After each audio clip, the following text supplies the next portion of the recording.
Amém. Graças a Deus, meus irmãos. Nós vamos abrir a palavra do Senhor na carta de Paulo aos Efésios, no capítulo 6. Hoje nós vamos entrar no estudo da própria armadura de Deus, na armadura espiritual do cristão, já que estamos falando biblicamente sobre essa guerra que nós enfrentamos como servos de Deus contra as forças malignas. Não somente isso, mas nós temos 3 grandes inimigos, como a própria palavra nos diz. Inclusive existe um livro muito bom que eu aconselho vocês a comprarem ou a baixarem, quem tem eu não sou muito bom nessas palavras, mas eu acho que é Kindle, é a Kindle, como é que se chama esse programa de livros, de baixar? Kindle, É isso mesmo, muito bem, obrigado. Os jovens estão por dentro de tudo. O Kindle é um programa em que você compra livros baratos, mas são livros digitais, São digitais. Inclusive existe até o leitor digital que você pode comprar, que é bem barato e vale a pena. Eu acho que a partir de 300 e poucos reais. Não estou fazendo nenhuma propaganda, eu não uso, tá? Mas assim, é muito bom porque você anda com ele para qualquer lugar, ele não é visado para roubo, é fininho, e você lê e não prejudica a sua vista, porque ele é próprio para leitura, é só para leitura. Não é para você estar navegando na internet, ele é só para baixar livro, e aí você compra no próprio site, tem vários sites, Amazon, e você vai e compra os livros. E existe um livro chamado O Mundo, a Carne e o Diabo, do Dr. Russell Shedd, que já partiu para o Senhor. Para mim foi um dos melhores livros que eu já li, muito interessante, O Dr. Russell Shedd foi um pastor batista, de onde vocês conhecem a Bíblia Shedd, as anotações são dele, e homem de Deus. Tive a oportunidade de participar de várias palestras dele, pessoalmente, e vale a pena. Então nós temos 3 grandes inimigos. Nós temos o mundo, o próprio Tiago, ele vai dizer que nós não devemos nos tornar amigos do mundo, porque quem se torna amigo do mundo se torna inimigo de Deus. E quando nós falamos mundo, a palavra mundo ela pode ter vários significados na Bíblia. A palavra mundo que Tiago fala aqui é o mundo como sistema contrário às Escrituras. Esse sistema maligno que é contrário à verdade de Deus revelada, à santidade de Deus. Porque a palavra mundo ela pode ter, inclusive a palavra cosmético vem da palavra mundo. A palavra mundo é cosmos, então pode significar o mundo de pessoas de várias nações diferentes. Pode significar o mundo criado por Deus, ou seja, o mundo todo, o cosmos, o universo. Pode significar o mundo como sistema contrário a tudo que é verdadeiro, santo, a tudo que é divino, a tudo que Deus quer para nós. É nesse sentido que Tiago diz: aquele que se torna amigo do mundo, torna-se inimigo de Deus. Então o mundo é o nosso inimigo.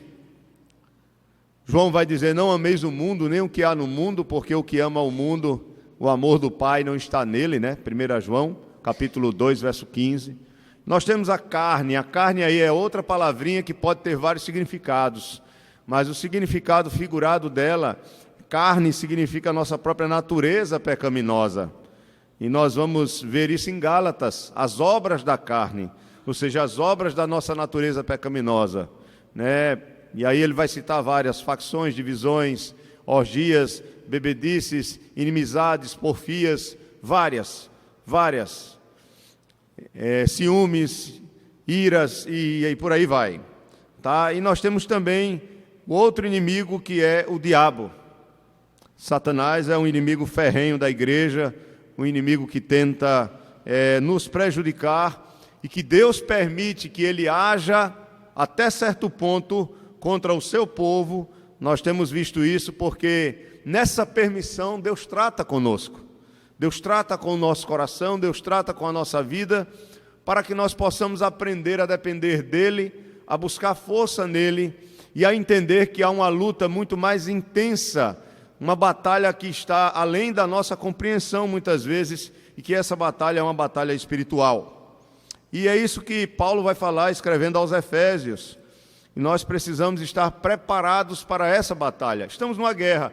partir do momento que você nasce de novo e se torna uma nova criatura, que o Espírito Santo vai habitar em você e começa a mudar o seu coração e a sua vida, evidentemente você já entra numa batalha terrível contra si mesmo, contra as suas próprias vontades, não todas as vontades, mas aquelas vontades que são contrárias à palavra de Deus, porque ter vontade é algo natural.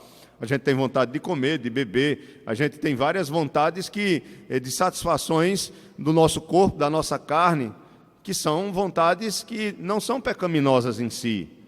Mas nós temos muitas vontades que são contrárias à vontade revelada de Deus. Quando eu digo vontade revelada de Deus, é aquilo que está na Bíblia, é aquilo que está na palavra.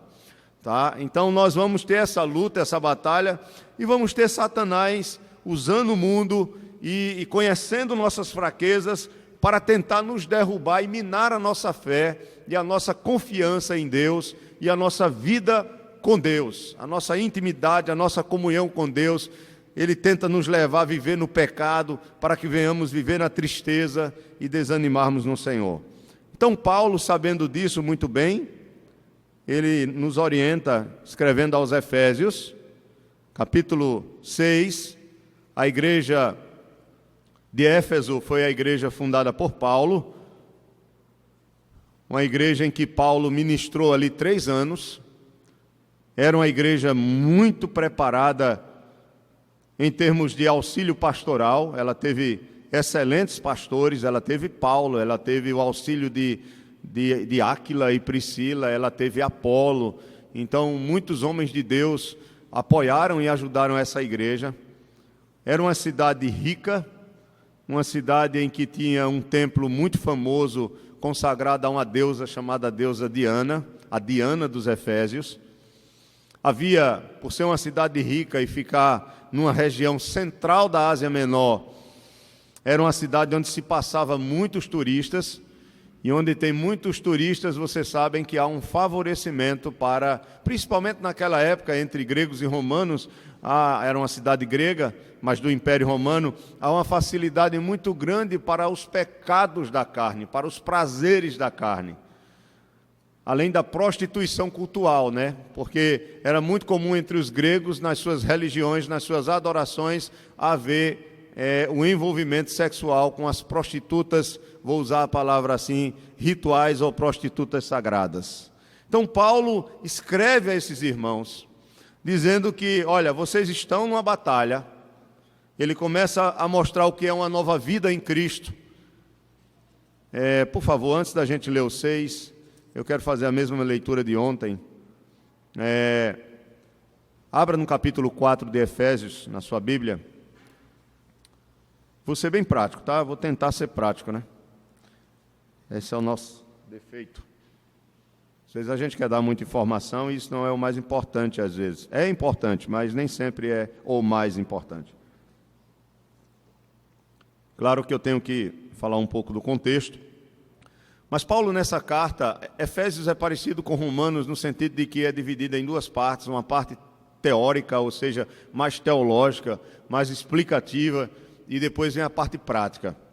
O capítulo 1, capítulo 2 de Efésios e o capítulo 3 é uma parte muito mais teológica. No capítulo 4 nós temos uma parte muito mais prática. Paulo ele já começa a falar sobre a nova vida daqueles que foram eleitos pelo Senhor, daqueles que foram predestinados pelo Senhor, santificados por meio da obra de Jesus Cristo.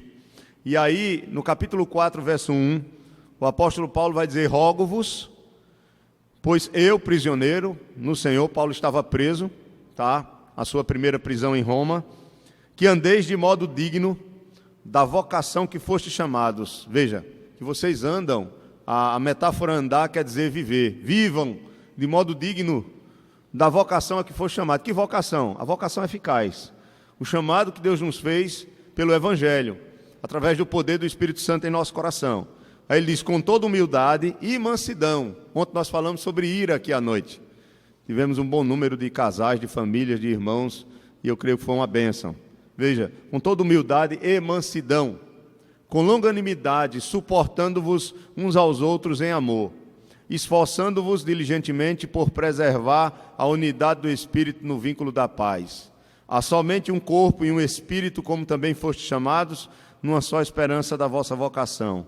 Há um só Senhor, uma só fé, um só batismo. Um só Deus e Pai de todos, o qual é sobre todos, age por meio de todos e está em todos. Ótimo, até aí tudo bem. Poderíamos seguir, sim. Ele vai falar sobre o fato de Deus conceder mestres, pastores, evangelistas, apóstolos à igreja, profetas, para edificar essa igreja e levar essa igreja a crescer na maturidade de Cristo. Mas eu não vou ler o texto porque é muito extenso. Mas depois eu queria que vocês lessem aí no capítulo 4, verso 17, que é um versículo chave. Efésios capítulo 4, verso 17. Paulo vai dizer o seguinte: isto, portanto, digo e no Senhor testifico, que não mais andeis, como também andam os gentios, na vaidade dos seus próprios pensamentos, obscurecidos de entendimento, alheios à vida de Deus, por causa da ignorância em que vivem pela dureza do seu coração, os quais, tendo se tornado insensíveis, se entregaram à dissolução para com avidez cometerem toda sorte de impureza. Verso 20. Mas não foi assim que aprendestes a Cristo. Veja, se nós fomos vocacionados por Deus, chamados por Deus, por meio do Evangelho, então nós começamos a aprender a Cristo. O Espírito Santo começa a gerar Cristo em nossas vidas. Não é somente aprender sobre Cristo. Você pode ser um grande teólogo, você pode saber a Bíblia, e não tem maior teólogo do que o próprio diabo, se referindo aqui, comparando-se com o homem. Não há homem na terra que conheça mais a Bíblia e a teologia e a história da igreja do que Satanás, né? Comparando o homem com um anjo caído, né? Então Satanás, ele sabe muito mais Bíblia do que a gente. Ele quis usar a Bíblia contra o próprio Cristo, que é o Filho de Deus, que é o próprio Senhor. Veja, ele quis, trazendo interpretações erradas da própria Escritura, usando o Salmo 91, contra o próprio Senhor. Imagine contra nós. Imagine usando os falsos mestres. Então não é, Paulo está dizendo que o que mais importa, é claro, nós precisamos conhecer sobre Cristo, sobre a sua palavra, mas isso não é suficiente. Você pode ler a Bíblia 10 vezes, você pode ler a Bíblia 100 vezes. Você acha que Satanás não leu muito mais que você, não sabe muito mais que você? Claro que sabe. Mas a questão não é essa, é o que essa palavra está transformando no seu coração. É o que Cristo está fazendo, o que o Espírito está fazendo através dessa palavra em você. Por isso que Paulo diz: mas não foi assim que aprendestes a Cristo. Nós estamos não só aprendendo sobre Cristo, mas é como se Cristo estivesse sendo gerado em nossa alma, em nosso caráter, em nosso ser. E aí ele diz: se, verso 21, se é que de fato o tendes ouvido e nele fostes instruídos, segundo é a verdade em Jesus, no sentido de que, quanto ao trato passado, vos despojeis do velho homem, que se corrompe segundo as concupiscências do engano, e vos renoveis no espírito do vosso entendimento, e vos revistais do novo homem, criado segundo Deus, em justiça e retidão procedentes da verdade. Então todo dia eu me dispo do velho homem e me visto do novo homem. Por quê? Ele está falando da natureza pecaminosa. Ele está falando que todo dia nós somos tentados a pecar e pecamos. Não tem como você, nessa vida, deixar de ter essa natureza pecaminosa que é inclinada a fazer aquilo que é contra Deus. Eu me iro, eu posso ser tentado sexualmente, tentado ao adultério, tentado ao roubo, tentado a mentir, tentado a enganar, tentado a criticar, tentado a me vingar. Sou tentado a gerar facções, eu sou tentado a uma série de coisas. É ou não é verdade? Como crente, Jesus Cristo, que é Jesus Cristo, foi tentado em todas as coisas. Você imagine nós que somos seres humanos e que temos essa natureza pecaminosa. Por isso que Paulo, ele usa aqui o verbo aqui no texto é um verbo que está num presente contínuo. Quando ele usa a palavra que vocês se dispam, ele não está falando de um despir que houve um despir no passado e acabou-se.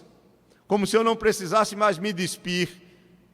Houve um vestir no passado e como se eu não precisasse mais me vestir. Vocês estão entendendo, né, o que eu estou dizendo? O verbo que Paulo usa é como se fosse um ato contínuo. Que vocês se dispam do velho homem dia a dia. E que vocês se vistam desse novo homem, que é gerado ou formado segundo quem? É Cristo quem gera, não sou eu, não é a igreja, não é o pastor, não é a denominação. Eu sou da igreja batista eu sou da igreja presbiteriana, eu sou, aí abre a boca, né? Da igreja não sei o que, do pastor tal. Não é a igreja que vai formar Cristo em nós.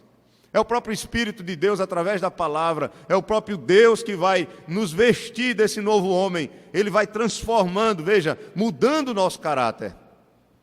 Até aí tudo bem? Só que nós temos outro inimigo terrível, que usa essas brechas, que usa essas coisas contra nós, que é Satanás. E aí a gente vai para o capítulo 6, depois de falar dos relacionamentos. Está quente aí para vocês, não?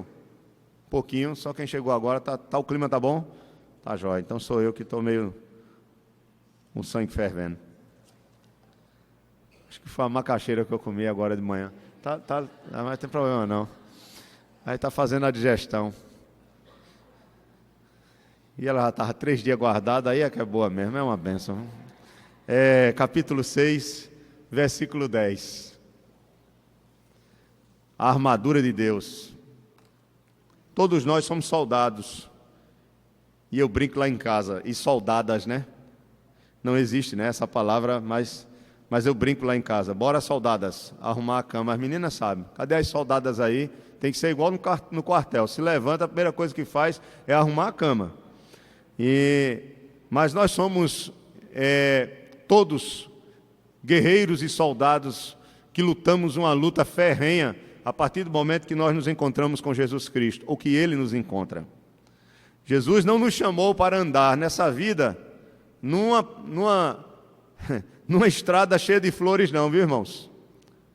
Ele não nos chamou. Quando Ele chamou, quando alguém quis segui-lo, Ele disse logo: os pássaros têm os seus ninhos, as raposas têm os seus covis, mas o Filho do Homem não tem onde? Ele está querendo dizer o quê? O Filho do Homem será rejeitado, e quem segui-lo será também rejeitado. Quer me seguir? Tome sua cruz, negue-se a si mesmo e me siga. Nesta vida, irmãos, andar com Cristo é muito bom, é muito prazeroso, é maravilhoso. Nós vamos ter momentos gloriosos da nossa vida, sem dúvida nenhuma, porque a vida não é só sofrimento, aí eu estaria mentindo. Deus é tão misericordioso e bom que Ele nos dá muitos e muito mais momentos de coisas boas do que de momentos ruins, senão a gente não suportava, porque Ele nos conhece. Isso é a graça dEle, a misericórdia dEle.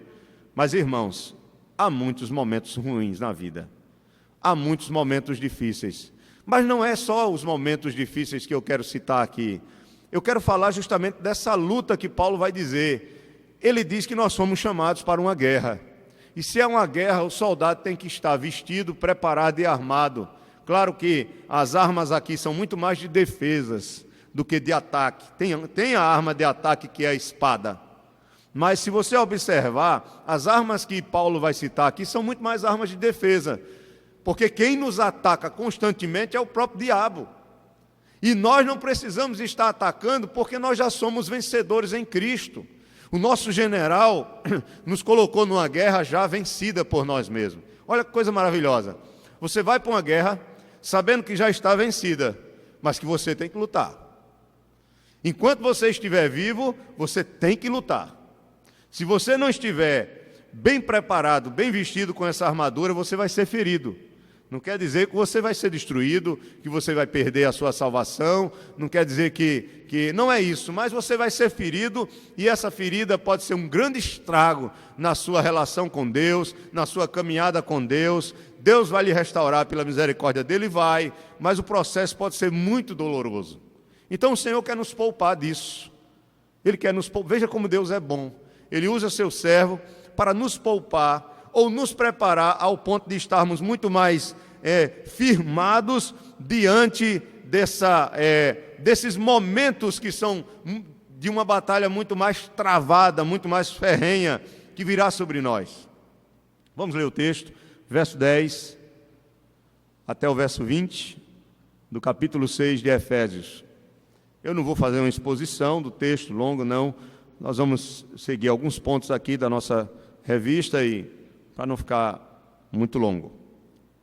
E os irmãos ficam à vontade, tá? Para falar. Verso 10 diz: quanto ao mais, sede fortalecidos no Senhor e na força do seu poder. Poderíamos perguntar aqui por quê, né? Por quê? Lembre-se que para estudar a Bíblia você tem que perguntar, sempre está fazendo perguntas, né? Por quê? Como foi? Por que Paulo falou isso? Quando foi isso? O que era que estava acontecendo, né? Para Paulo estar citando isso? O que é que isso tem a ver comigo? Então, entra um porquê aqui. Veja, quanto ao mais o quê? Ele tinha acabado de falar sobre uma série de temas, principalmente dos relacionamentos familiares e também dos relacionamentos entre servos e escravos, que na época era comum. Aí ele diz, quanto ao mais, sede fortalecidos no Senhor e na força do seu poder. Verso 11. Como agora? Como é que eu sou fortalecido? Primeiro, por quê? Ele vai dizer por quê, que está no versículo 11, né? Ele vai dizer como e por quê ao mesmo tempo. Vocês são fortalecidos, revestivos de toda a armadura de Deus. Por quê? Para poderdes ficar firmes contra as ciladas do diabo. Porque a nossa luta não é contra o sangue e a carne, e sim contra os principados e potestades, contra os dominadores deste mundo tenebroso, contra as forças espirituais do mal nas regiões celestes.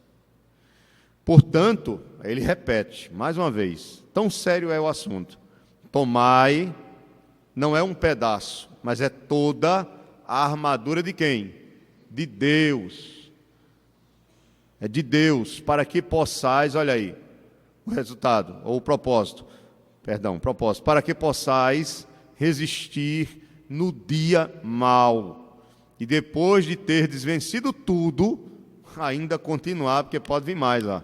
Ainda continuar firme, inabaláveis. Aí ele vai dar os detalhes agora. Para quem não entendeu bem, e é claro, nós não entenderíamos muito bem se terminasse aqui, aí ele vai começar a citar detalhadamente as peças dessa armadura. Verso 14. Estai, pois, firmes, cingindo-vos com a verdade e vestindo-vos da couraça da justiça. Calçai os pés com a preparação do evangelho da paz, embraçando sempre o escudo da fé, com o qual podereis apagar todos os dardos inflamados do maligno. Tomai também o capacete da salvação, e aí tem uma arma de ataque agora, e a espada do Espírito, que é a palavra de Deus. Com toda oração e súplica, veja, os 4 todos da oração. Primeiro todo, com toda a oração e súplica, é o primeiro todo. Segundo todo, orando em todo tempo. Terceiro todo, né? Orando em todo tempo no Espírito e para isso vigiando com o terceiro todo, toda perseverança. E o quarto todo, perseverança e súplica por todos os santos. Então tem 4 todos da oração aí. Você tem que orar com toda oração, você tem que orar em todo tempo, com toda perseverança e por todos os santos. São os 4 todos da oração. Tá? Nicodemos ele prega sobre esse tema, vários pregadores já usaram isso, porque é comum aqui, é claro, no texto. Verso 19. E também por mim, para que me seja dada no abrir da minha boca a palavra para com intrepidez, ou seja, coragem, fazer conhecido o mistério do Evangelho, pelo qual sou embaixador em cadeias, porque ele estava preso, para que em Cristo eu seja usado para falar como me cumpre fazê-lo. Ele estava preso, mas numa prisão domiciliar, poderia receber os seus amigos, e todos os dias Paulo estava acompanhado por soldados romanos. Então ali ele não perdia tempo e anunciava a palavra de Deus. Os historiadores, eles comentam muito sobre esses detalhes, mas também há muita especulação. Mas uma coisa é certa, Paulo passou 2 anos preso nessa prisão domiciliar, depois foi solto novamente, mas nesse período ali, com certeza, ele pregou o evangelho para muitas pessoas. Então, esse texto fala sobre o soldado cristão e como esse soldado cristão, que somos cada um de nós, devemos nos vestir para estarmos firmados e preparados contra a ferrenha luta que o nosso inimigo impõe contra nós.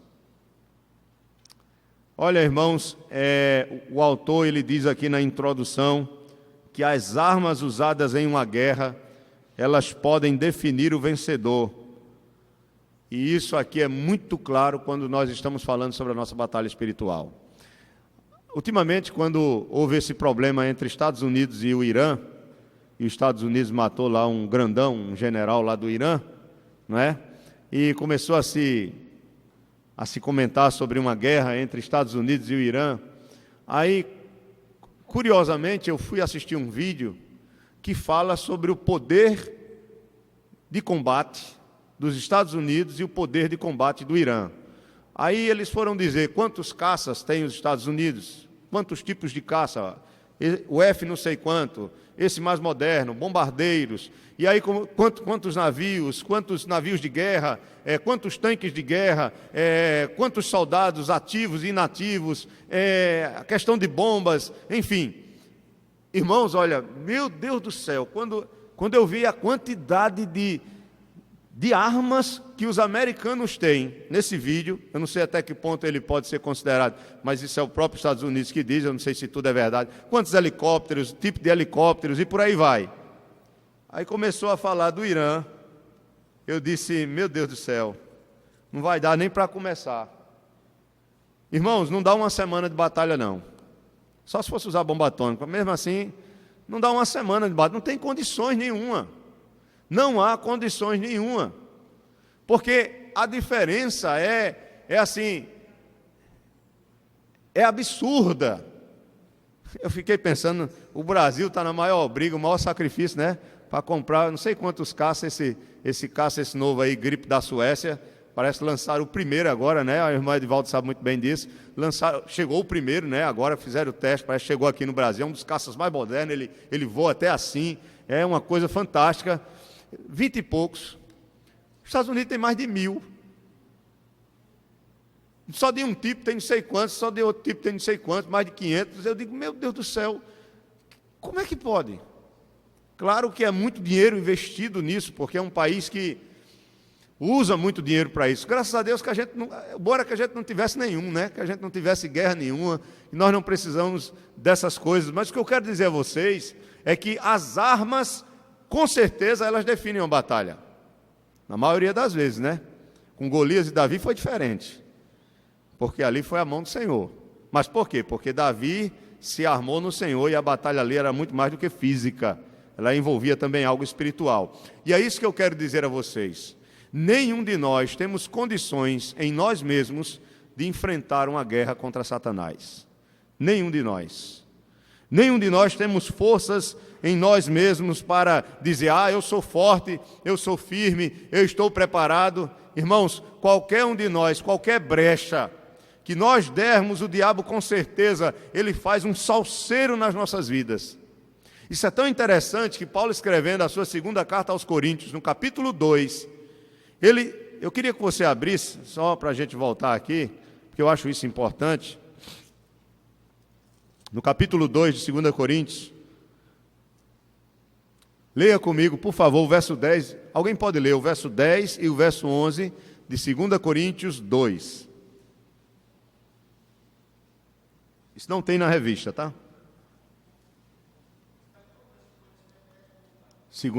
Aí está lendo terceiro, eu acho, né? 2 Coríntios 2, capítulo 2, versículo 10. Não, mas pode continuar. Vá lá, irmão Edivaldo, por favor. Capítulo 2, verso 10. A quem perdoais? É nada, rapaz.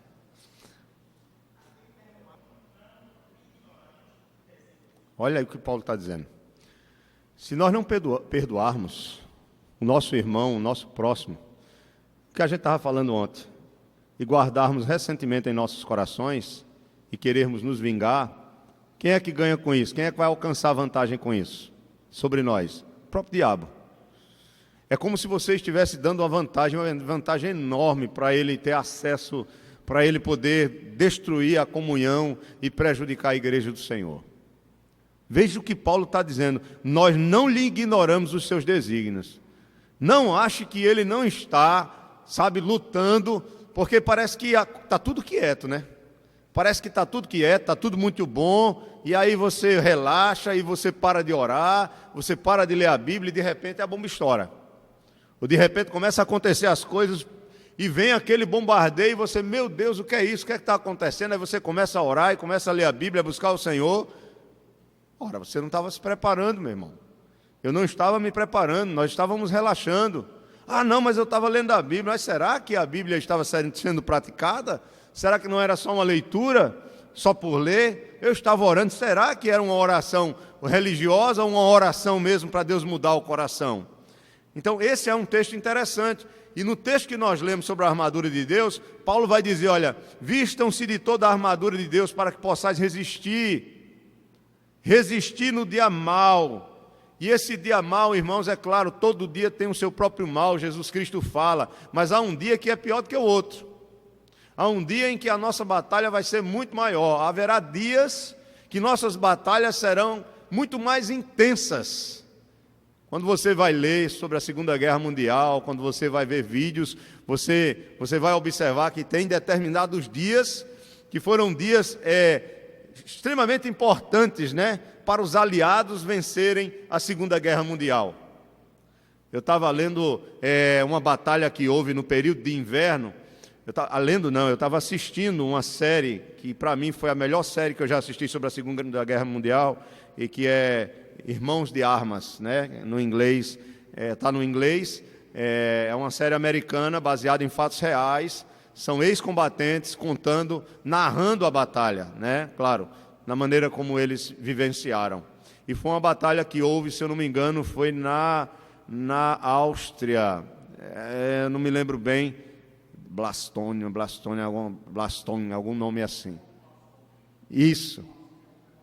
Em Baston, Áustria, nas divisas, Bélgica. Irmãos, foi uma coisa assim absurda essa batalha. O quanto eles sofreram no período de inverno, na neve, eles cavavam as trincheiras e ficavam ali no gelo a noite toda, aí sendo bombardeados, sem ver de onde vinha, porque era numa floresta, uma coisa terrível. E eles choravam comentando dos dias dos amigos que perderam, amigos que estavam do lado, de repente caiu uma bomba e explodiu o camarada em pedaços, e eles contando e chorando, porque eles sobreviveram. Tinha um lá que ele estava lá contando, mas ele não tinha uma das pernas. Ele perdeu uma das pernas. E irmãos, olha, uma coisa, há batalhas, há dias que são dias considerados os piores, em que nós vamos enfrentar as maiores batalhas. Estamos falando de uma batalha espiritual, e essa batalha, é claro, vai envolver a nossa vida como um todo. Não é uma batalha espiritual no sentido apenas, é coisa no meu pensamento, que está vindo, coisas ruins. Não, pode ser uma situação com um filho, pode ser uma situação conjugal, pode ser um problema no trabalho, pode ser um problema no trânsito, pode ser que você esteja num lugar onde não deveria estar e aconteça ali alguma coisa e você, naquela situação, foi envolvido, um acidente, por exemplo, e pode ser um dia terrível para você e você precisa estar firmado no Senhor, para que a sua fé não seja abalada e para que o diabo não aproveite todas as situações para te levar a pecar, para te levar a desanimar no Senhor, para te levar a desistir da sua caminhada e da sua firmeza em Cristo. Veja aí na nossa revista, Resistir no Dia Mau. Ele diz que o crente deve estar preparado para defender, muito mais para defender do que para atacar. O diabo é quem quer derrubar o crente, e não o crente que está querendo derrubar o diabo, porque o diabo já está derrotado pela pessoa de Jesus Cristo, nosso Salvador. Vocês estão entendendo? A gente não está lutando, nós estamos nos defendendo, lutando, nos defendendo. Não precisamos derrubar Satanás, porque ele já está derrotado, e a nossa vitória já é certa em Cristo Jesus. Agora, pelo amor de Deus, a gente já vem estudando aqui há várias semanas. Não ache que você vai conseguir resistir às tentações, às lutas, às dificuldades que Satanás pode usar o mundo os nossos próprios pecados da nossa natureza para nos fazer a cair. Não ache que você vai vencer com mandingas que foram criadas pelos próprios evangélicos, como, por exemplo, eu repreendo e está tudo resolvido. eu amarro e está tudo resolvido. Isso não vai fazer nada, isso não resolve nada. O que resolve, biblicamente falando, é se revestir de quem? Do Senhor.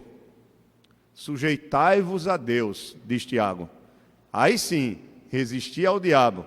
E ele, só que Tiago ele ia completar, é porque não precisou.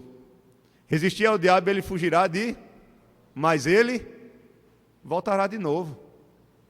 Ou vocês acham que vocês resistem ao diabo, ele vai embora e não volta mais? Tiago não precisou complementar isso não, mas está claro. Resistir ao diabo, ele fugirá de vós, mas ele volta. Enquanto vocês, não foi assim com Jesus? Ele tentou Jesus várias vezes, ele ia e voltava. E teve uma hora que o Senhor estava ministrando aos discípulos, ele disse, vamos embora daqui, porque o príncipe deste mundo se aproxima. Não fique achando, não, eu estou firme hoje, estou firme no Senhor, estou vivendo uma vida de oração, estou lendo a palavra, estou servindo meus irmãos, estou servindo na obra. Está tudo bem. Mas se amanhã você não continuar buscando, não importa. Quantos colegas de ministério não já caíram, não já estão fora do ministério? Quantos obreiros, quantos missionários não já desistiram? Quantos jovens têm caído? Quantos jovens que no ano passado talvez estavam na igreja servindo o Senhor com alegria e hoje vão para o sábado estarão no galo da madrugada? É ou não é verdade? Estarão brincando esse carnaval. Quantos jovens estarão ali que conhecem a palavra, que já serviram na igreja, que já cantaram para o Senhor, que conhecem a Bíblia, que adoravam a Deus e que hoje estão nesse carnaval, vão pular. Não estou falando só aqui só de carnaval, mas qualquer coisa. Quantos jovens que estavam adorando a Deus e que agora estão talvez viciados em algum tipo de droga? Crack, cocaína nem tanto, porque você tem que ter dinheiro para comprar cocaína, maconha e outras, álcool e outras drogas. Quantos irmãos? Então isso quer dizer o seguinte, se nós não continuarmos lutando, poderá chegar o momento, irmãos, que sejamos realmente feridos e feridos gravemente. Sim, irmão Edvaldo, fica à vontade. Com certeza. O diabo já está amarrado. Quando você afirma, está amarrado, você não está amarrando, ele já está amarrado, é verdade, ele já foi amarrado, o texto é claro, em Apocalipse capítulo 20, desde a primeira vinda do Senhor, Satanás já foi amarrado pela obra de Cristo, e ele é amarrado também pela própria pregação do Evangelho, né, que continua e permanece. Ele não consegue mais a liberdade que ele tinha, porque a obra do Espírito Santo através da igreja, a implantação do reino de Deus que começou com Cristo, com a vinda de Cristo, isso já amarra Satanás, não é um amarrar literal, né? É um amarrar no sentido de diminuir, né? Isso, diminuir a sua influência. Ele não tem mais a influência que ele tinha antes por causa da pregação do Evangelho. Nas nossas vidas, por exemplo, nós já conhecemos a sua maneira de agir. Estamos estudando sobre isso, mas precisamos, irmãos, urgentemente nos fortalecer no nosso Deus, no nosso Senhor, clamar a sua ajuda, buscar, porque o dia mau é um momento terrível em que o diabo pode nos atacar e nos atacar de uma maneira em que não possamos suportar. Pode ser uma tentação. O dia mau pode ser uma tentação que você não suporte. E aí você... Agora não fique pensando que o dia mau chega assim, de repente, sem antes ele estar minando você, não. Ele vem minando. Ninguém cai de repente. O Dr. Russell Shedd diz que para uma árvore cair, a sua raiz já vem apodrecendo há muito tempo. Vocês estão entendendo? Para uma árvore cair, a sua raiz já vem apodrecendo há muito tempo. Uma árvore firmada, com as suas raízes bem presas na terra, é muito difícil ela cair. Isso, é gradual, justamente. O investimento do diabo é sempre assim. Ele conhece nossas fraquezas, ele conhece as áreas em que nós somos mais frágeis, e ele vai bater ali, olha. Ele vai bater sempre ali num ponto mais fraco. E aí você precisa o quê? Conhecer seu coração, que ele é enganoso, Mas é a mesma coisa que eu falei ontem. Examinar, está sempre examinando seu coração. Espera aí, o que é isso? Né? Às vezes o camarada ele não se sente muito bem vamos dizer que seja um homem casado. Vou dar um exemplo. Vou dar um exemplo bem simples. Isso é muito comum hoje, viu? É um homem casado. E ele nunca se achou aquela pessoa... Ele nunca foi bem consigo mesmo. Ele não se acha bonito, né? Ele tem certa dificuldade com a sua autoestima, e ele não é narcisista, graças a Deus, que aí é outro pecado, né? Mas,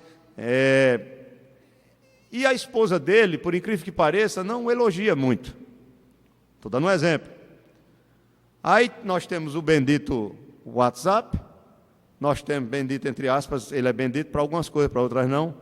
Nós temos o Facebook, e nós temos agora o Instagram, né, que eu não uso o Instagram, eu não sei mexer muito nessas coisas ainda, porque eu nunca me preocupei muito com isso. Mas tem uma série de coisas hoje que a pessoa está lá do outro lado, ou um amigo de infância, ou uma ex-namorada, ou um ex-namorado, sabe? E essas coisas o diabo é especialista, né? Parece que aí o camarada não tem muitos elogios, ele já não se sente muito bonito, né? E a feição dele, ele acha que é feia, e por aí vai. Como a gente diz lá no Nordeste, é fraco de feição, né? Para ele mesmo. E aí o que acontece? Lá no Nordeste não, aqui no Nordeste. Aí, de repente, ele recebe uma mensagem de uma moça do trabalho, com quem ele trabalha, que diz: olha, você estava tão bonito hoje. Eita, olha o dia mal chegando. Aquilo entrou como sabe o dardo inflamado do maligno? Foi lá dentro do coração. Faz 5 meses que a esposa não diz que ele é bonito, ó. E ele tem problema com essa área. Aí a moça do trabalho disse: mas você estava muito bonito hoje, charmoso, que homem bonito. Ó a bronca. Aí o danado é feio mesmo, começou a achar que é bonito, aí deu uma molesta. Aí... eu estou brincando com vocês, mas isso é sério. Porque o diabo é triste. O diabo é terrível. Aí ele bota na cabeça: eita, eu sou bonito, só a minha mulher que não acha que eu sou bonito. Porque vocês sabem que beleza é uma questão, a beleza, o belo não é uma questão estética. Nós é que achamos isso. Nós achamos que ser bonito é uma questão de face, de aparência, de corpo, não é verdade? Mas ser bonito envolve uma série de coisas. Envolve caráter, envolve a maneira da pessoa ser, envolve o sorriso, envolve como a pessoa trata a outra. Então ser bonito não é assim, meus irmãos. Não é isso, não é essa questão. A beleza não está simplesmente no rosto, é um contexto. E o que é bonito para você, pode não ser para outra pessoa. Muito bem, muito bem. Aí o camarada se empolga, aí Satanás vai minando o coração dele. Dessa vez ele nem respondeu, mas aquilo ficou na mente dele, ou no coração dele, ficou martelando, ó. Aí ele já vai olhar para aquela mulher de uma outra forma. De repente, no outro dia, ele até se arrume mais, né? Olha, disse que eu estava bonito e eu fui daquele jeito, fui com aquela roupa, peraí, deixa eu botar uma melhorzinha, não é?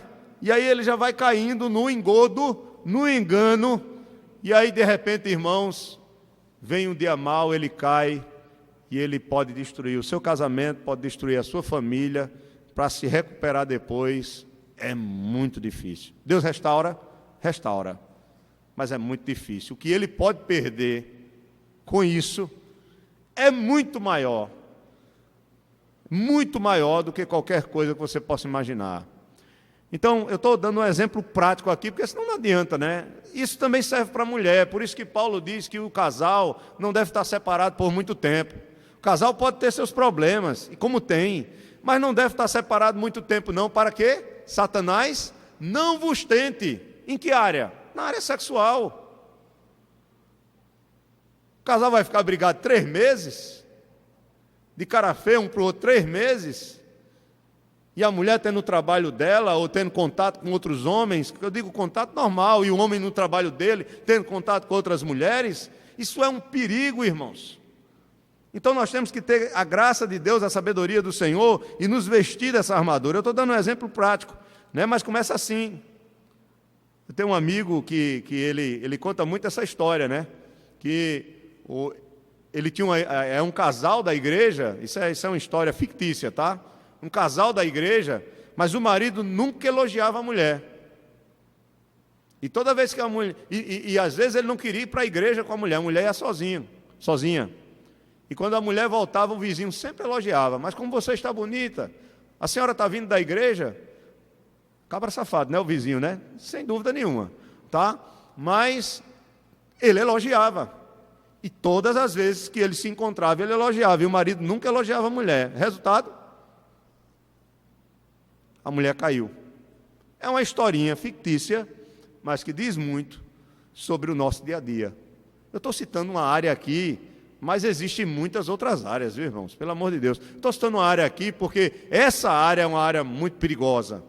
E que, olha, não se iludam, viu? Não se iludam. Qualquer um de nós pode cair. É como dizia o velhinho antigo, cuidado com os homens, né? Com as 3 barras. A barra de saia, a barra de ouro e o conhaque São João da Barra. Diga, minha irmã. Misericórdia. Correto, irmã. Claro. Muito bom exemplo. Muito bom exemplo. A irmã está dizendo, servos de Deus com problemas no casamento, quem não passa por dificuldades no casamento? Que vai se aconselhar com o ímpio. O que é que o ímpio vai dizer? O que é que o ímpio tem para lhe dizer? A Bíblia diz que os jovens têm que aprender com os homens mais maduros na fé, que as mulheres novas têm que aprender com as mulheres de Deus. Veja isso. Então, se você é uma jovem, está recém-casada, e você não quer conversar com sua mãe, que é uma mulher de Deus mais madura, converse com outra mulher de Deus da igreja, mas procura uma serva de Deus. A não ser, porque é o que acontece, viu, irmã?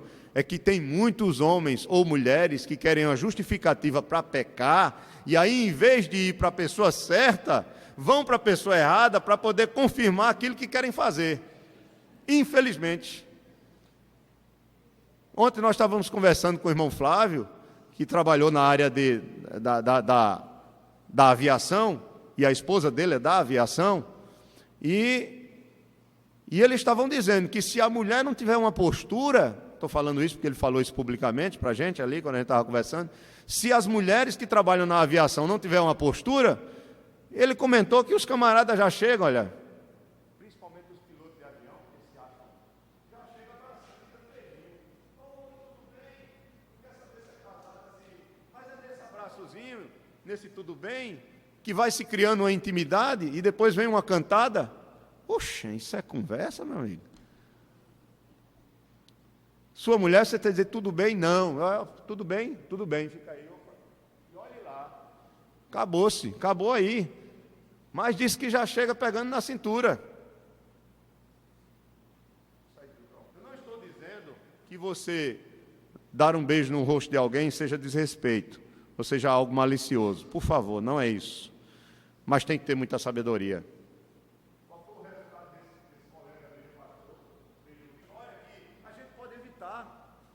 Nós podemos evitar, então, aquilo que nós temos falado, as coisas vão acontecendo assim, olha, parecendo naturalmente. Você vai sendo minado aos poucos. Satanás não vem com a marreta e dá logo uma marretada em você, não. Ele vai aos poucos, são dardos inflamados, olha. Ele joga um, depois ele joga outro, depois outro. E aí ele vai vendo que o escudo vai ficando cada vez mais frágil. E ele vai conseguindo minar até atingir você. Então, muito cuidado, meus irmãos. Vamos nos vestir da armadura. Elas são poderosas em Deus. Elas vêm da parte de Deus, não são fruto da nossa imaginação. Ah, espera aí que eu vou fazer uma campanha aqui para vencer o diabo. Vou fazer uma... não tem essas coisas, essas igrejas, né? Vou fazer uma campanha não sei de quê, para poder resolver um problema no meu casamento. Irmãos, é todo dia, a campanha é oração, é leitura bíblica, é se fortalecer no Senhor, não tem isso, vou fazer campanha de 7 dias, vou para o monte achando que vai ter alguma diferença, não, isso não existe, isso não é bíblico. O que é bíblico, que Paulo está dizendo aqui é, primeiro, irmãos, sede fortalecidos no Senhor e na força no seu poder, só o poder de Deus em nós é que pode nos ajudar. Agora, como é essa armadura? Vamos lá. Alguns acham que Paulo se baseou em Isaías. Se vocês abrirem, por favor, Isaías 59, essa armadura, alguns acham que Paulo se baseou no seu conhecimento do Antigo Testamento. Outros comentaristas, como Hendrickson, por exemplo, ele acha que Paulo se baseou nos soldados romanos. Pode ter sido as duas coisas, sem problema nenhum. Eu também penso assim, viu, Roberto? Com o conhecimento que ele tinha, e ele vendo as batalhas e os soldados vestidos, Isaías 59...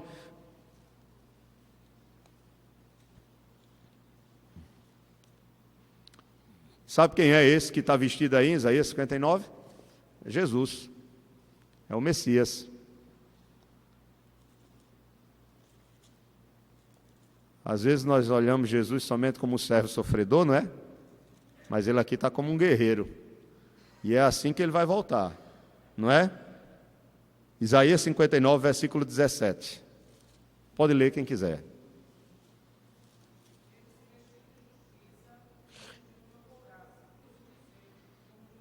Isso aí é o Messias, é um anúncio do Messias. E ele vai vir assim, nós sabemos como, né? Na segunda vinda, no capítulo 19 de Apocalipse, mostra o Senhor Jesus vindo para guerrear contra os ímpios, para julgar os ímpios. Então, alguns acham que Paulo ele se baseou a outros textos, como Isaías 11, versículo 4 e 5, e Isaías 52, verso 7. Tem aí na revista, tá? Então, Paulo ele se baseou ao descrever essa armadura nesse texto do Antigo Testamento. E o Hendrickson, ele também aponta para a questão dos próprios soldados romanos. Vocês que assistiram filmes, vocês sabem o que é uma couraça, né? É aquela peça que alguns usavam também de metal, né? De metal, né? O camarada fica até parecendo um halterofilista, né? É toda bonita aquela armadura, né? Eles amarravam para proteger os órgãos vitais, né? A couraça da justiça é essa peça que protege. Só que, vamos lá para o nosso texto, Efésios capítulo 4, veja aí, versículo 14. Primeira coisa que ele diz é: estáis, pois, firmes, cingindo-vos com a verdade. O cinto da verdade. Porque aquela peça, ela deveria ser o quê? Amarrada. E amarrada firmemente, para ela não impedir o movimentar-se do soldado. Ela não poderia ficar folgada, atrapalhando o movimento dos seus membros superiores, quando ele estivesse lutando na batalha. Ela tinha que ficar bem presa, não é? Para que ele pudesse se movimentar bem. Quem aqui já fez arte marcial e já conheceu uma arte marcial olímpica chamada Taekwondo, eles usam uma proteção, um colete, não é? E esse colete ele tem que ser bem amarrado. Eu sei porque quando eu era criança, adolescente, então eu treinei muito tempo essa arte marcial e a gente amarrava quando ia lutar os campeonatos, usava o capacete e amarrava aquele colete bem firme para que a gente pudesse se movimentar bem, chutar e também receber as pancadas e não ser ferido, não quebrar uma costela, nem nada. Então, tem que ser preso. Claro, eu não estou falando do colete primeiro, mas o cinto da verdade, ou amarrar-se com a verdade, se refere à verdade de Deus revelada na sua palavra, irmãos. Somente a verdade de Deus é que vai nos dar firmeza. É como se o autor está dizendo aqui, é como se ela desse sustentação para todo o resto da armadura. Sem a palavra de Deus, sem buscar no Senhor, viver a sua palavra, você não vai estar pronto, nem eu vou estar pronto para essa batalha. Se você duvida, se você desconfia da verdade de Deus, você vai estar dando grandes brechas para Satanás lhe destruir. Se você não crê na Bíblia, se você não crê nas promessas de Deus, se você não se alimenta dessa palavra, como você terá o cinto da verdade para sustentar todas as outras peças da armadura? Vocês estão entendendo, né? Todas as outras peças da armadura estão firmadas na verdade. A verdade é a base. Por isso que Paulo ele começa dizendo: olha, vocês precisam se firmar, cingindo-vos com a verdade. E o que é a verdade? Jesus Cristo é a verdade, a palavra de Deus é a verdade. E aí depois ele diz, também vestindo-vos com a couraça da justiça. Aí é aquela peça que o soldado usava para proteger os órgãos vitais, tanto na frente quanto nas costas, né? A parte do peitoral e também das costas. Aí o que acontece? O que é essa couraça da justiça? Ele diz aqui que é o fato de você ter a convicção de que não é pela sua justiça própria que você é salvo, mas é pela justiça de Cristo. Essa certeza é extremamente importante quando você pecar. Quando você pecar e o fato de você andar com o Senhor, entender que a tua justiça é a justiça que vem por meio da obra de Cristo, isso é fundamental para o seu crescimento. E outra coisa, não é somente isso. Aquele que entende que é justificado por Cristo, ele quer crescer. Ele quer crescer pelo que aconteceu nele, ele quer se santificar. Então veja, nós somos justificados por uma questão legal, deixamos de ser culpados, merecedores da ira de Deus, por causa da obra de Cristo, aí somos justificados. Mas se somos justificados, devemos agora andar conforme a nossa vocação. Então, se Deus nos justifica, Ele imputou a justiça de Cristo sobre nós, e essa justiça de Cristo que foi imputada, vai nos tornar cada vez mais justos, somos justos já no sentido legal, e vai nos tornar justos no sentido de sermos semelhantes a Cristo. Os irmãos estão entendendo, né? É como, por exemplo, o arrependimento para a salvação vai gerar inúmeros arrependimentos durante toda a sua vida. A fé para a salvação vai fazer você viver pela fé. O meu justo viverá pela fé. Vocês estão entendendo, né? O que eu estou dizendo? Então, se você realmente foi justificado, então a santidade vai ser gerada na sua vida, na minha vida, na nossa vida, pelo poder do Espírito. Isso é lento, isso é a passos lentos. Então, por isso que Paulo diz, olha, tem a palavra, que ela seja a base da sua vida. Conheça a justiça de Cristo e se firme nela. E cresça nessa justiça. Poderíamos até dizer que nós devemos desenvolver a nossa salvação, como Paulo vai dizer aos Filipenses, com temor e tremor. É interessante que é nessa certeza de ser justificado por Cristo, como o autor vai colocar aqui, que ele cita Romanos 8, 33, 34. Quem intentará acusação contra os eleitos de Deus? Quem os condenará? Por que, irmãos, a couraça da justiça é importante? Porque quando você pecar, e quando eu pecar, ou quando nós pecamos, né, vamos usar o presente, quando nós pecamos, o que é que o diabo diz no seu ouvido? Ele acusa você logo. Você pode botar o diabo até com voz de nordestino. Oxente, e você que estava na igreja e é crente, está fazendo isso agora, rapaz? Você não é o irmão? Ou a irmã? O pastor? Que crente é esse? Você não é crente não, rapaz. Jesus não aguenta mais você não, meu amigo. Sai de lá. Olha o carnaval chegando aí. Vá-se embora. Está fazendo o que na igreja? Pecando, falhando. Sai daí, rapaz. É desse jeito, irmãos. Vocês acham que o diabo não fez um salseiro com a mente de Pedro quando Pedro negou a Jesus, não? Jesus foi a Pedro: Pedro, tu me amas? Senhor, tempo. Então apacenta, rapaz, vai lá. E negócio de estar pescando. Apacenta meus cordeiros, minhas ovelhas. Ei, Pedro, vem cá, tu me ama mesmo? Eu amo, Senhor. Então vá, faça a obra. Pedro, vem cá, Pedro. Tu tens certeza? Aí Pedro disse: Senhor, tu sabe, tu conheces meu coração. Então pronto, vai e faça a obra de Deus. Ele não disse: saia, vá-se embora, deixe de estar no meio dos discípulos, eu não quero mais saber de você. Enquanto Jesus, a morte dele, serve para nos justificar, e você tem que correr para ele por meio da fé quando você peca, o diabo vai dizer: ei, ó, vá-se embora, ali não é o seu lugar não. Cadê aqueles teus amigos da cachaça? Cadê aqueles teus amigos das drogas? Vai atrás dele que eles vão te receber. Na igreja, oxe, o povo vai te expulsar de lá, rapaz. Sai de lá, ali não é o teu lugar não. Enquanto que a Bíblia diz o contrário: sai dela, povo meu, mas é da Babilônia, né?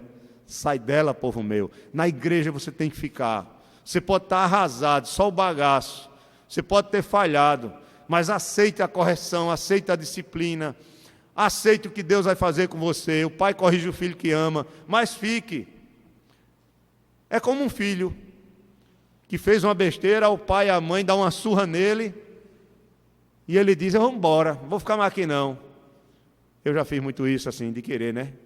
Quando minha mãe batia em mim, eu dizia, naquela época, né? A gente achava que era homem, desse tamanho, apanhava, e minha mãe ela fazia o seguinte, minha mãe era muito ética, né?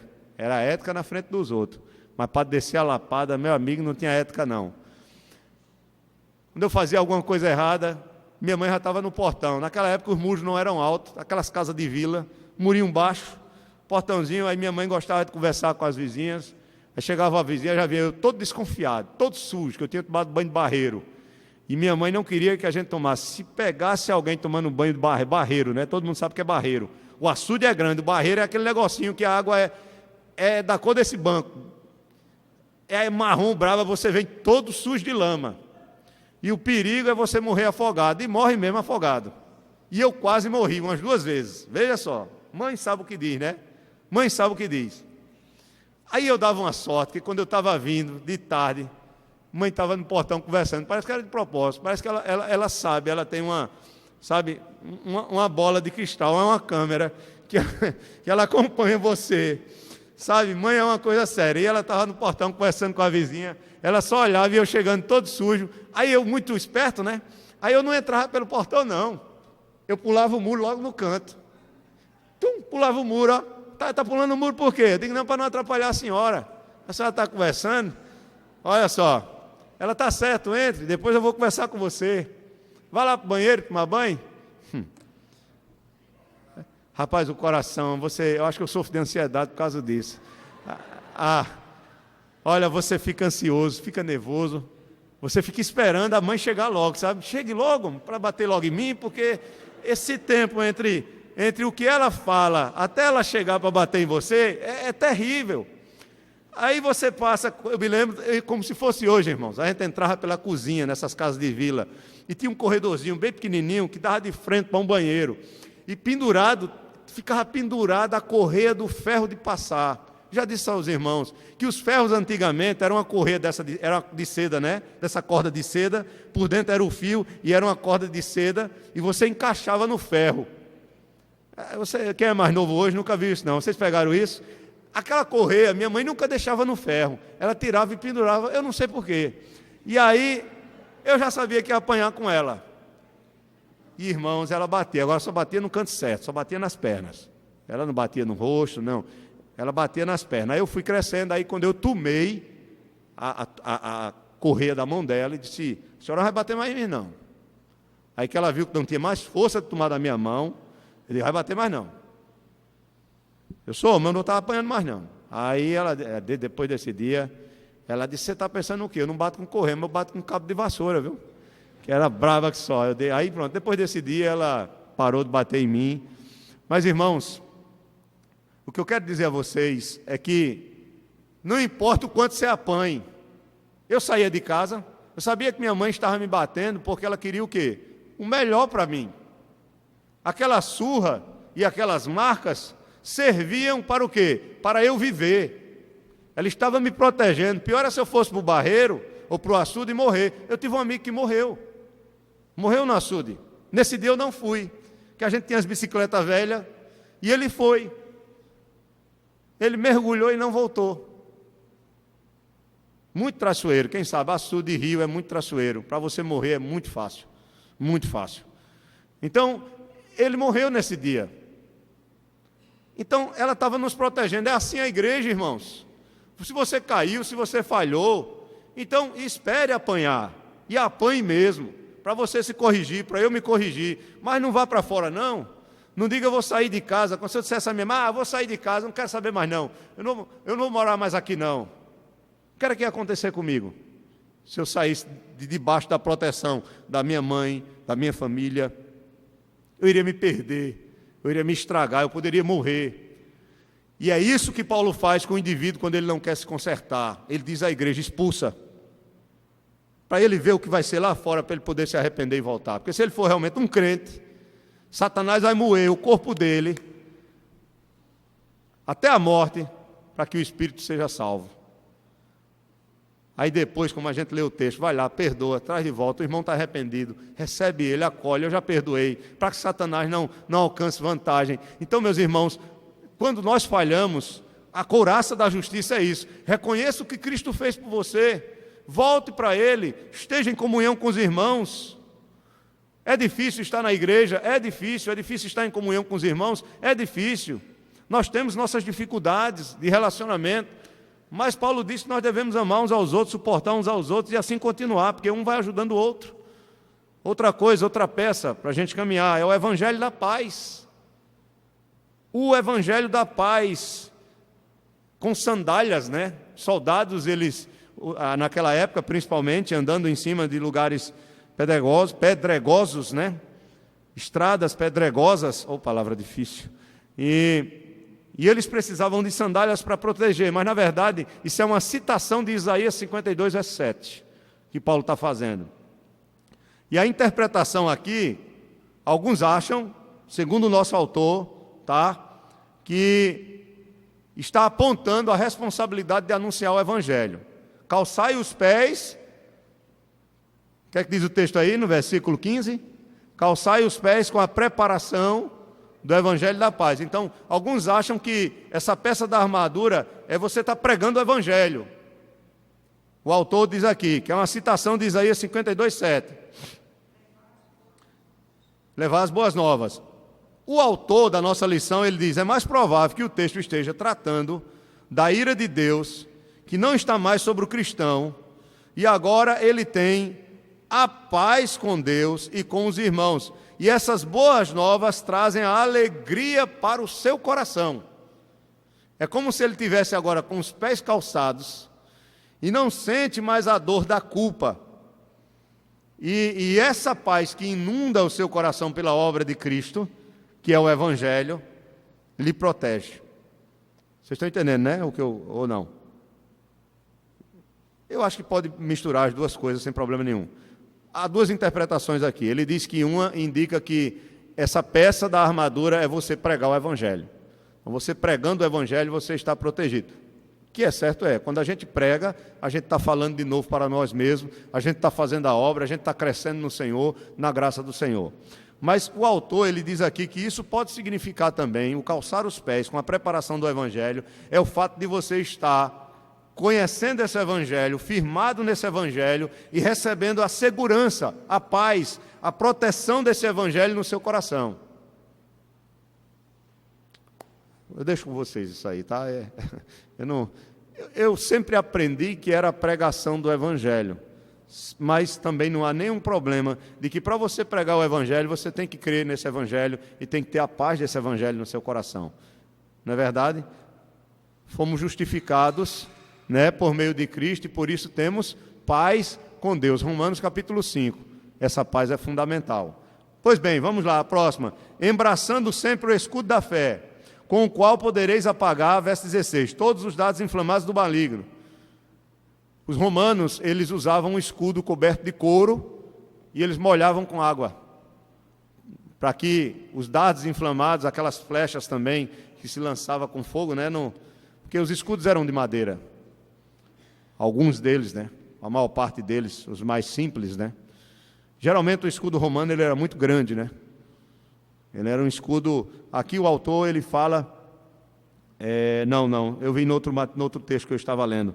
Tinha 1,25 m de altura, se eu não me engano. Veja, 1,25 m de altura o escudo. Era para proteger. Você vê naqueles filmes de batalha, né? Alguns dos escudos grandes, eles se protegem e é algo muito comum. Então, o escudo da fé, o que seria isso? A fé como escudo. Sempre o diabo vai tentar trazer desânimo ao nosso coração. E quando nós pecamos, é isso que acontece. E a tristeza é importante, porque o arrependimento traz tristeza. Mas o escudo da fé é o fato de você confiar nas promessas do Senhor. Veja que Pedro, escrevendo aos cristãos que estavam sendo perseguidos, abra sua Bíblia, por favor, na segunda carta de Pedro, no capítulo 3, 2 Pedro, capítulo 3, deixe marcado aí, já estamos encerrando.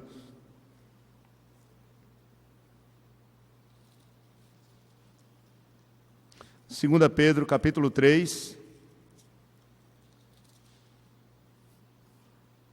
Alguns irmãos, enfrentando perseguições, estavam sendo desanimados porque achavam que Cristo não iria voltar. E Pedro, ele fortalece a fé desses irmãos. Quando ele diz aqui no verso 1 e no verso 2: Amados, esta é agora a segunda epístola que vos escrevo.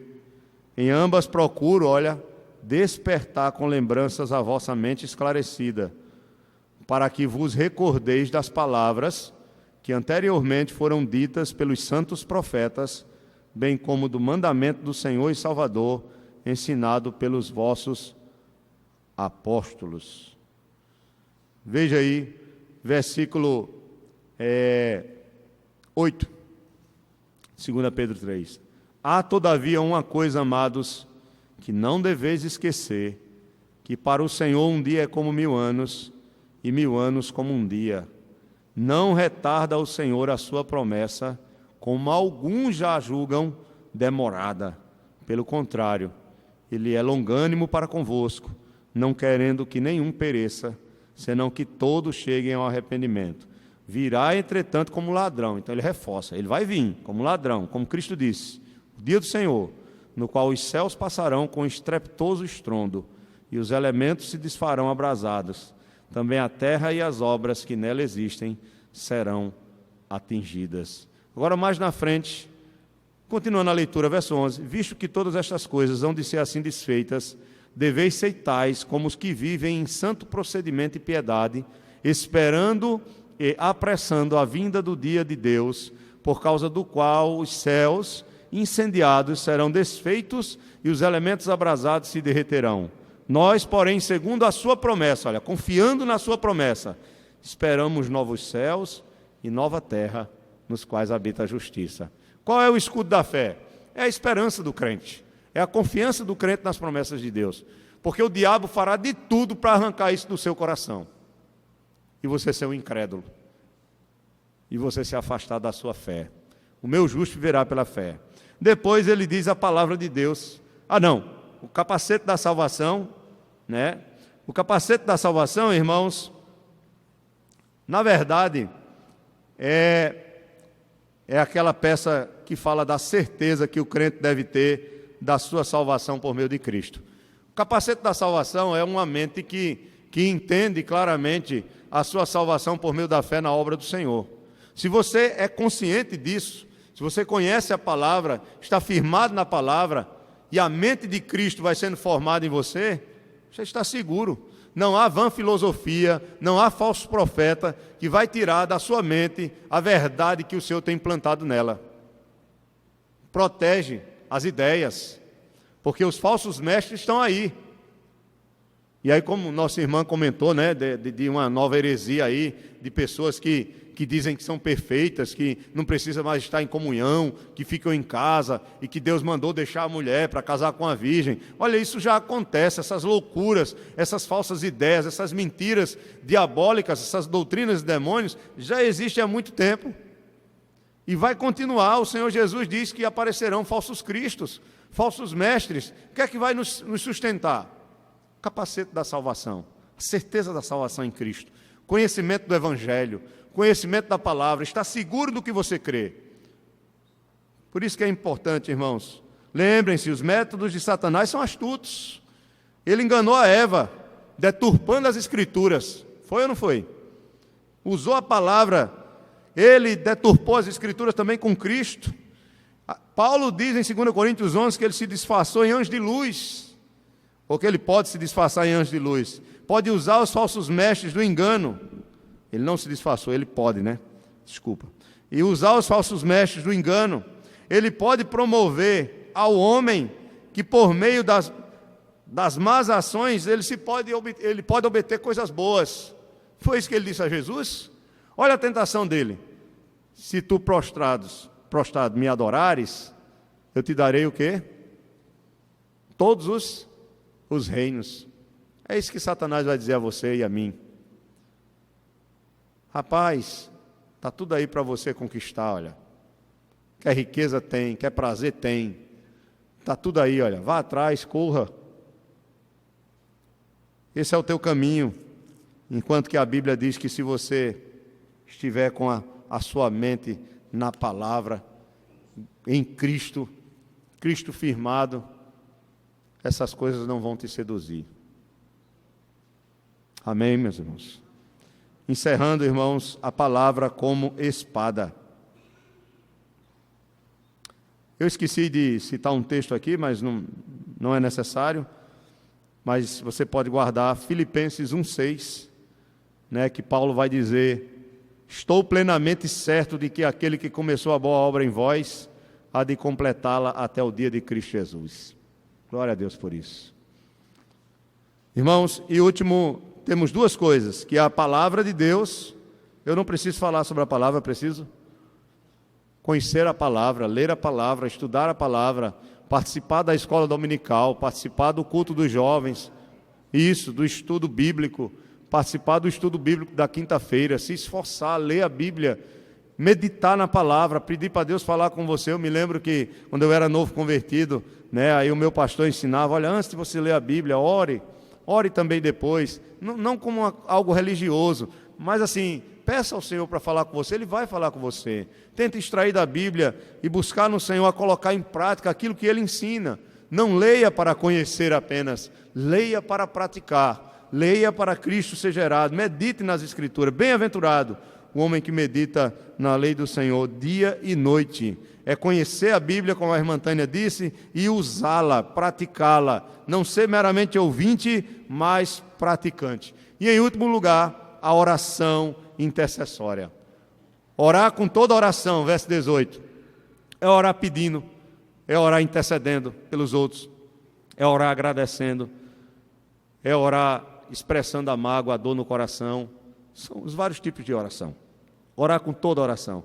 É orar gemendo, é orar gritando, é orar calado, é orar chorando, é orar com toda oração. O segundo todo é orar, como ele diz aqui, em todo tempo. Orar em todo tempo, irmãos, é aproveitar todos os momentos para você orar. Sempre que houver uma possibilidade, ore. Esteja sempre orando. Ore continuamente. Orar com toda perseverança. Com certeza o diabo vai fazer com que você e eu não oremos, porque quando o crente ora, as coisas mudam. E elas começam a mudar em quem, primeiramente? Em nós mesmos. Como alguém disse, né? A oração pode não mudar o que está fora, mas mudará quem está orando. Com certeza. E em último lugar, orar por todos os santos. Não é orar para Santo Antônio, nem para São Pedro, nem para São José. Orar por todos os santos não é isso não, viu?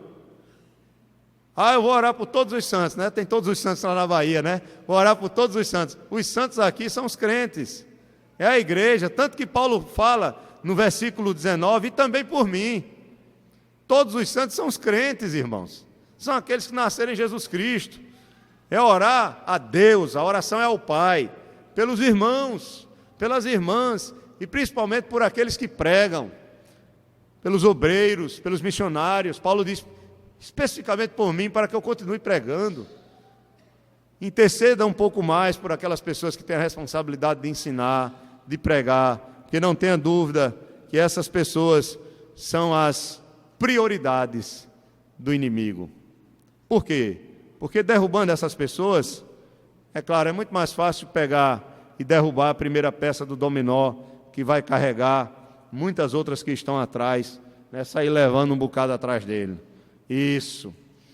Então, então ore pelos obreiros, ore pelos missionários, ore pelos pastores, ore por nós, porque nós somos seres humanos iguais a vocês, passamos pelas mesmas tentações, pelas mesmas lutas, e ainda temos a incumbência e a responsabilidade da igreja. E ainda tem gente que diz, é bom demais ser pastor, né? Chega ali e prega como se fosse algo tão simples, né? Como se o trabalho do pastor fosse só isso aqui. Você não imagina o que está por trás. Diga, irmã.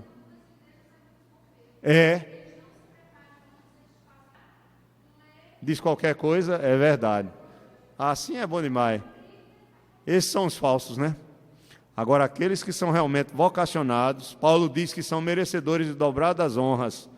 os presbíteros que se afadigam na palavra e no ensino. 1 Timóteo 5,18. Pensem nisso. São merecedores de dobrados honorários. Eu não gosto de falar nisso, né? Mas o certo é salário dobrado ali. Eu não vou nem falar nisso, porque a gente já recebe paulada por causa dos falsos profetas, imagina.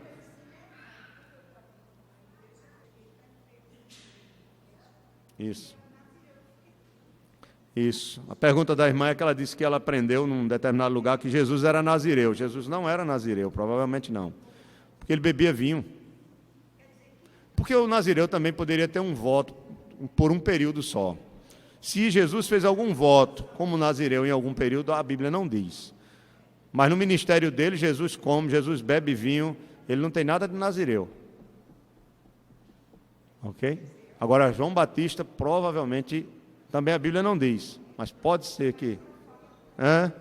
Jesus tocava em morto, isso, não tinha... Agora, João Batista eu também não sei. Alguns acham que João Batista foi influenciado pelos essênios, mas aí é outra questão. Amém, meus amados? Isso, Sansão sim. Amém? Nos vistamos da armadura de Deus, porque a luta é grande, estamos numa guerra, que o Senhor nos ajude.